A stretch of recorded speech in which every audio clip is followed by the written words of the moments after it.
Sentesi za kuchemsha bongo amungane yo gushusha ubwonko.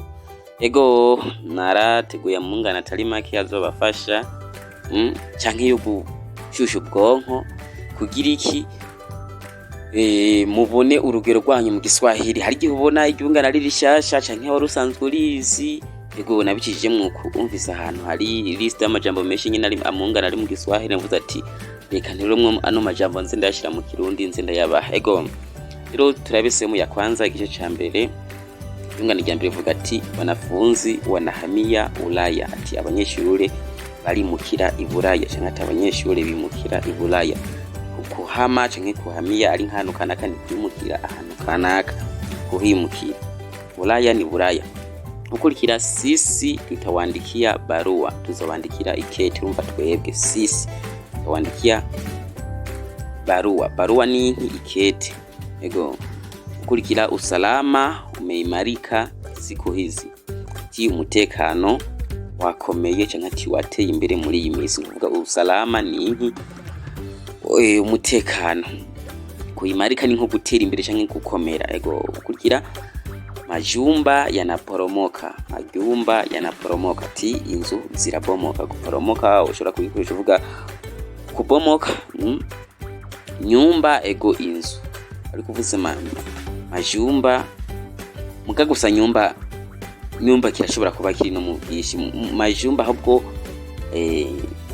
riba riri ukuri kuvuga inzu. Ego ukurikira daga wamekwisha, ti ifi zaheze. Nuvuga daga ni ifi zaheze, ifi zaraheze.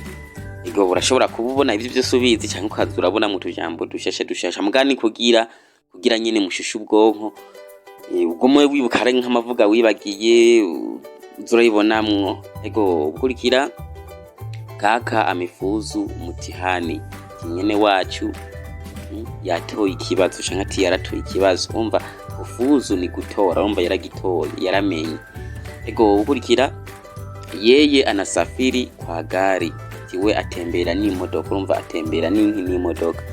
Ego ukurikira wao watarejea kesho kutwa, azogaruka hirya y'ejo haza. Tibo bazogaruka hirya y'ejo haza. Kesho kutwa ni hirya y'ejo haza, kesho nejo, kesho kutwa hirya y'ejo haza. Kurejea rero kirasigura kugira iki? Kugaruka, bumva bazogaruka.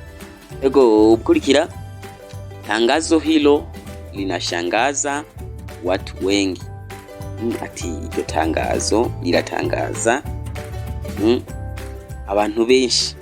Ego ukurikira chakula kinaiva, ati njya ziriko zirasha. Uvuze kimeiva naho cyo baca cyo chakula izo njya zo bazahiye. Ukurikira kaka amefeli mutihani, ati mwene wacu yarayobewe ikibazo. Urumva kufuzu uba wamenye, ariko kufeli ni kuyoberwa. Ariko bitandukanye na kufaulu. Kufaulu abari kugira iki bari kumenya, ariko kufeli umva uba wayobewe. Ukurikira wamecheza muziki, ati batamvye muziki. Kucheza gisigura ibintu byinshi, kirasigura gutamba. Kucheza muziki kigasigura gukina, kucheza mpira na karodero. Ego ukurikira polisi na raia wanashiriki, ati abapolisi n'abanyagihugu barakorera hamwe. Ego urabona ngaho ugenda urabona mu tujambo canke ari utwo wibagiye ukagenda uratwibuka.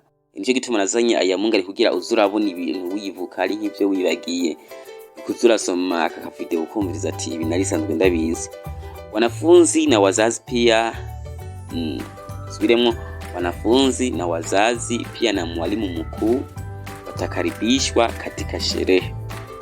Abanyeshure n'abavyeyi hamwe n'umuyobozi, umva mwalimu mkuu directeur, bazokwakirwa. Kukaribisha ni kwakira, ariko kukaribishwa kwakirwa. Umva watakaribishwa katika sherehe, bazokwakirwa mu rubanza. Ego ukurikira Malikia Murembo atawasili hivi punde, ati umwamikazi mwiza arashika bidatevye.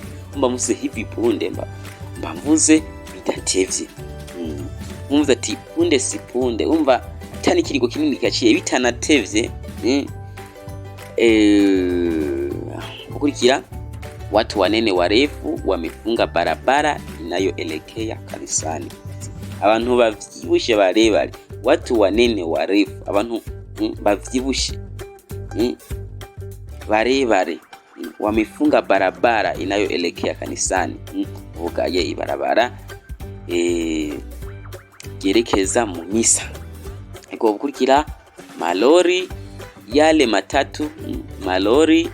matatu yamefanya ajali ati ajya mafuso nk'ibyo bisikaniya bitatu ajya mafuso 3 yagize isanganya. Ajali ni isanganya. Bukurikira mwanafunzi aliyemletea mwalimu chaki amekwenda ati umunyeshuri yazaniye umwigishingwa yagiye cyangwa ati umunyeshuri yazaniye umwigishingwa cyangwa umunyeshuri yazaniye ngo umwigisha yagiye. Ego ukurikira kondo ambaye mama yake alinunua ana afya njema amepotea. Kondo ambaye mama yake alinunua ana afya njema amepotea. Intama mama wiwe yaguze ifise amagara meza yazimiye, urumva ntawuzi yatakari, umva kupotea, kuzimira, kubura, ego ibintu nk'ivyo. Uhereza muri iki kigwa pesa nilizokuwa tunatafuta nimezipata, amahera twariko turarondera twayarose. Urabona rero ukuza murasoma ya mungane ukaza urabona ati dufatanye uko. Erega hari abantu usanga barize nk'ikiringo kinini mu kugasanga ntibaramenya kubaka mungane canke hari ibintu bikibacanga, ariko ngaho kuza urumviriza ubona ibisiguye ukabona uko iryungane riba ryubatswe gashobora kugufasha nawe kubaka iryungane ry'iwawe. Ego risho ndabasaba ni kugira iki gushira mu mwete mukaguma musoma ivyo ntanga ari bibazo mufise naho ukabaza. Sawa.